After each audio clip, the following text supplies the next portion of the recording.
Unlike many who found themselves stranded on Amon, Iravetti von Valancius arrived aboard a private shuttle, expecting opportunity where others saw only hardship, yet in a matter of hours he became entangled in the moon's chaos. Through the recklessness or malice of members of the NLC Horizon's crew, he was unknowingly exposed to the xenocyte infection after contaminated substances were passed to him under the guise of legitimate trade. Seeking recompense for what had been done to him, von Valancius instead found himself drawn deeper into Amon's turmoil. His Onyx Dynamics bodyguard, tasked with ensuring his safety, was struck down before his eyes by crew of the NLC Horizon. Attempts to seek answers were met with threats, dismissal, and open hostility, leaving him with little more than unanswered questions and a growing list of grievances.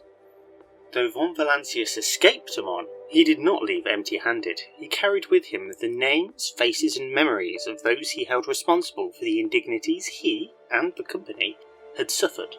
For many, the evacuation marked the end of the story. For Iravetti von Valancius, it was merely the beginning.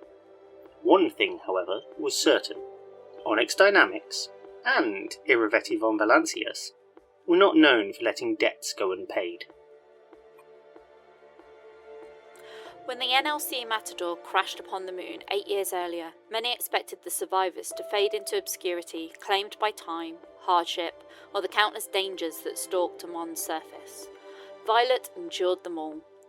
Through years of uncertainty, she survived amongst the villagers, adapting to a life far removed from the one she had known before. To some, she was a trusted friend. To others, an enigma. Even after 8 years stranded on a forgotten moon, there remained an air of mystery about her. Questions followed Violet wherever she went, and answers were often in short supply. The arrival of the NLC Horizon brought with it an opportunity that few on Amon had dared dream of. While many saw rescue, Violet saw something more, a path forwards. The years spent surviving on the moon had changed her, but they had not diminished her purpose. Yet among the many revelations uncovered during the Horizon's visit was one that disturbed Violet more than most. Despite being stranded on Amon for nearly a decade, she discovered that Viridian technology had continued using her likeness in promotional campaigns across Federation space. More troubling still were reports that she had somehow continued appearing in competitions and public events during her absence. For Violet, the implications were impossible to ignore. If she had been stranded on Amon all those years, who exactly had Viridian been presenting to the public? The question lingered long after her rescue, and the answers she uncovered only deepened the mystery that somewhere, buried beneath layers of corporate secrecy, remained the unanswered question of who or what had worn her face while she was gone. For most, Amon was the end of a chapter. For Violet, it was merely an intermission. Solomon Pascal, 8th Federation Rangers. When the NLC Matador fell from the sky 8 years earlier, Solomon was among the few who survived. In the years that followed, he became the shield behind which the settlements endured. Raiders, famine, disease, and the countless dangers of Amon came and went, but the Rangers remained. Yet, with each passing year, the squad that had arrived beside him grew smaller. One by one, comrades were buried beneath the moon they had never meant to call home, leaving Solomon to shoulder the weight of their memories alone. By the time the NLC Horizon arrived, all thoughts of escape had become a thing of the past. But where others saw only another ship, Solomon saw something that he had not witnessed in years: hope. The crew of the Horizon treated the people of Amon as more than survivors. They brought compassion, determination, and a willingness to fight for strangers. For the first time in nearly a decade, Solomon allowed himself to believe that Amon's story might not end in tragedy. When the Xerocyte threat emerged, that hope was tested. Men and women he had known for years, people he'd eaten beside, fought beside, and laughed beside, were twisted into something unrecognizable. Time and time again, Solomon was forced to raise his weapon against those he had once considered family. Though he did what duty demanded, each encounter left its mark. The battles against the infected saved lives, but they extracted a terrible cost from the ranger who fought them. After delivering the few survivors from the village to the crew of the NLC Horizon, Solomon undertook one final task, recovering the colours of the Federation. Armed with supplies, ammunition and equipment provided by the passengers of the Horizon, he succeeded in preserving a piece of the Ranger's legacy that otherwise may have been lost forever. Afterward, he never returned to that village. The following day, while aiding survivors in the wilderness beyond the settlements, Solomon looked to the skies as the final evacuation shuttle lifted away from Amon.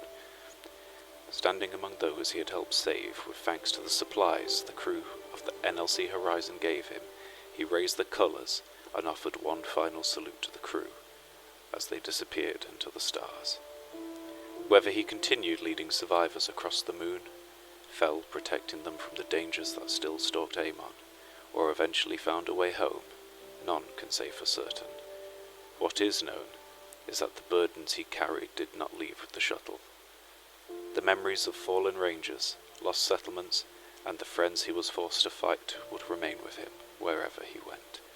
But among those who escaped Amon, a story endured, that somewhere beneath the endless skies of that forgotten moon, a ranger still carried the colours of the Federation, and still stood watch.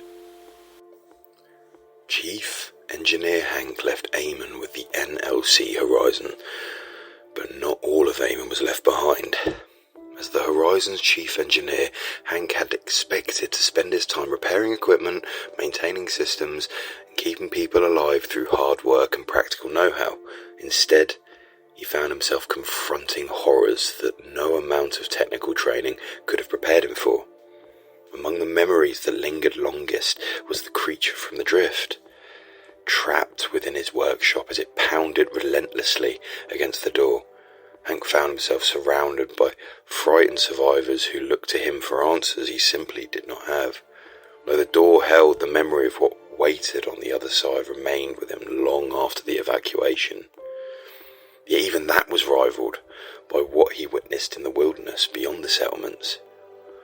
Following a trail of corpses, Hank watched as a grotesque infected bear burst apart before his eyes, showering those nearby with contamination. It was a sight so unnatural, so utterly at odds with how the universe was supposed to work, that would haunt him for years to come.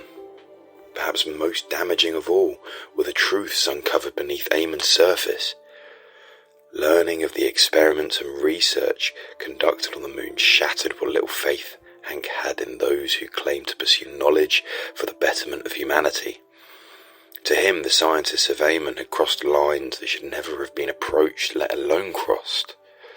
By the end of it all, he developed a deep distrust of researchers, academics, and anyone who seemed more interested in discovery than the consequences of their actions.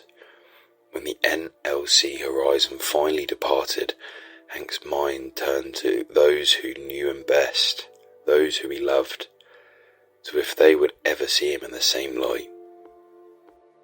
Sergeant Thorne departed Amon with very little to celebrate. From the moment the NLC Horizon arrived, Thorne had watched events unfold with the measured caution expected of an Onyx Dynamics officer. He understood that Amon was a volatile place where loyalty shifted as quickly as fortunes. But even he had not anticipated how quickly the situation would spiral beyond anyone's control. By the time the evacuation of the NLC Horizon crew began, reports reached him that an Onyx Dynamics VIP bodyguard had been injured by the same crew he'd taken pity on and offered to help. Worse still, intelligence he had provided regarding an experimental weapon had ultimately led to its destruction. Years of research, development and investment had vanished in an instant, leaving little behind but a wreckage and further unanswered questions. To Thorne, these were not merely unfortunate losses, they were failures that demanded accountability. When he finally departed Amon, Thorne made no attempt to hide his displeasure. Upon reaching the nearest Onyx Dynamics outpost, he immediately began compiling reports, identifying witnesses and documenting every detail of the events surrounding the moon. Names were recorded, actions scrutinised, and every decision made by the NLC Horizon and the crew of it were preserved for a future review. Whether Onyx Dynamics sought compensation, justice or something far, far less forgiving remained to be seen. Amon had cost Onyx Dynamics far more than equipment, and corporations rarely accepted losses without expecting someone to pay the price. And so it was that Captain Isabella Wilson finally escaped Amon. For 8 long years she carried the weight of the NLC Matador upon her shoulders. Every last crew member, every failed decision, and every life claimed in the aftermath of the crash became another burden she believed was hers alone to bear. Convinced she had failed her crew, Wilson spent years drowning her guilt in alcohol, certain that Amon would become her final resting place. When the NLC Horizon arrived 8 years later, she expected little to change. Another ship, another group of hopeful souls doomed to share the fate of the Matador. She never truly believed anyone would leave Amon alive. She was wrong. When the crew of the Horizon were departing the moon to leave the system, Wilson boarded the shuttle alongside the few survivors of the Matador, the people she had spent years helping to protect. All of those who survived, living proof that not everything she had fought for had been lost. For the first time since the day her ship fell from the sky, the weight on her shoulders felt just a little lighter. The guilt of Amon never fully left her, nor did the memories of those who died there. But as the shuttle rose above the moon's surface, Captain Isabella Wilson finally understood something she had spent 8 years refusing to believe. She had not failed. Given a second chance at life, she vowed she would not waste it. Stranded upon Amon, the crew of the NLC Horizon found themselves trapped in a conflict that had been unfolding for nearly a decade. What began as a desperate struggle for survival soon became something greater. They fought raiders who preyed upon the weak, stood alongside isolated settlements, and risked their lives time and time again to aid the survivors of the long-lost NLC Matador. As the days passed, the crew uncovered secrets buried beneath the moon's surface and exposed truths that others would have preferred remain forgotten. In doing so, they earned loyal allies and dangerous enemies in equal measure. Yet, despite the diversions, betrayals, and hardships that threatened to tear them apart, they endured. Where others saw only a dead world, the crew of the NLC Horizon found people worth fighting for, through sacrifice, determination, and an unwillingness to abandon one another. They achieved what few on Amon ever thought possible. In the end, they left behind a moon forever changed by their presence. Though history would not remember them for the mysteries they uncovered and the battles they won, they came to Amon as strangers, and they left as something more.